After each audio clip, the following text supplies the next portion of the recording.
Hey, how's it going? On this episode of Home Water Dispatch, I am, well, birds are going crazy.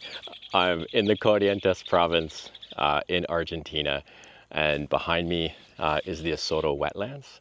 Isoro Wetlands border the middle Paraná River, and it's a huge, vast area, floodplain, intricate channels, deep channels, shallow lagoons. It is a fabulous place. There's lots of caiman, there's tons of birds, and of course, I'm here because of golden dorado. And so this is the third stop on a trip where I've been reflecting on the role golden dorado play in the ecosystem, thinking about their movement ecology, and also the role that they play in the recreational fishery. Lots of people like to fish for golden dorado. They are a blast to fish for. I hate to say it, but they're my favorite freshwater species outside of North America. North America, I have some other favorites, but golden dorado aren't there. Golden dorado are here in the neotropics of South America. They're a crazy species. They fight so hard. They're beautiful. I hope people get a chance to experience it. There's a domestic recreational fishery for them, and it's a big international draw.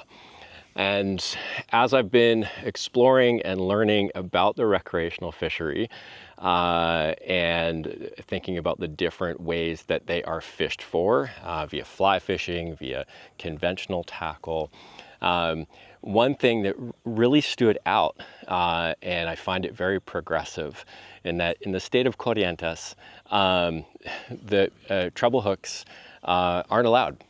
And from what we know, treble hooks, if you happen to see a lure with treble hooks, sometimes there's one, sometimes there's two. They're really good at catching fish, but they can cause a lot of physical damage. They can make it more difficult to take the lure out of the fish. And so I found that like pretty progressive for a province in Argentina, thinking about the recreational fishery in general, and then how they can work to minimize impacts on the species that are being targeted by anglers. The second cool thing is that all hooks need to be barbless. Again, an incredibly progressive move for the province of Corrientes. Some anglers believe that having the barb on a hook, in this case, no treble hooks, only J hooks, would allow you to retain that fish more effectively. That's generally not the case. If you fight the fish properly, keep tension on the line, the hook's going to stay in place. The benefit of not having a barb on the hook is that, one, it does a little less physical damage, especially when you're trying to get the hook out of the fish. It's less likely to do more physical damage if you stick it in your hand or the back of your shoulder to get that hook out. When it's in a fish and it's barbless, the fact that it's easier to get the hook out means you have to handle the fish less. It means you're maybe less likely to think about air exposing the fish to try to get the hook out, or have to use a dehooking tool, all things that are add additional handling time for when, in this case, that you're targeting and catching and hopefully bringing to hand a golden dorado. Bringing it back to the theme, I'm really impressed that a province that is really embracing this idea of recreational fishing as part of tourism and ecotourism, and thinking about how that can work in concert with conservation of those species that people are targeting. I think that it sets a high bar.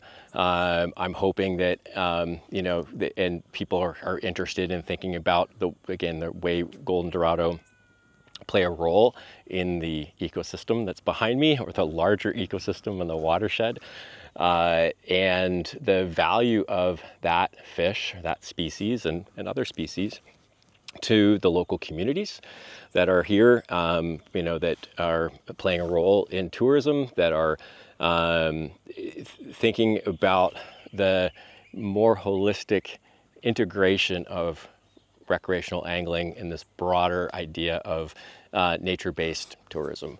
And so I'm going to keep it short, but just thinking to the concept of these progressive, maybe proactive ways that government agencies can work to put simple things in place, simple measures that can minimize the impacts of fish like golden dorado that people are trying to catch and release, and that how the social norms within the angling community can be more in line with the science-based best practices that Keep Fish Wet communicates.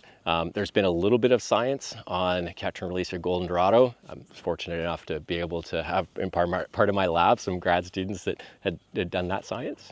And so being able to use that science to inform the best practices and thinking progressively about if you have a province or a country that's interested in promoting recreational angling, to get ahead of things and think about how those best practices can become very common and part of the thing that we do as recreational anglers, that people do here to protect the fish in their home waters, and that people that come visiting here to go fish for golden dorado, they can learn and appreciate the fact that the community here is working to take care of those fish, and also understand the place that those fish have in the environment. So that's my episode of Home Water Dispatch, and I'll probably do one more wrapping up this tour, and it could be from another location where I'm going.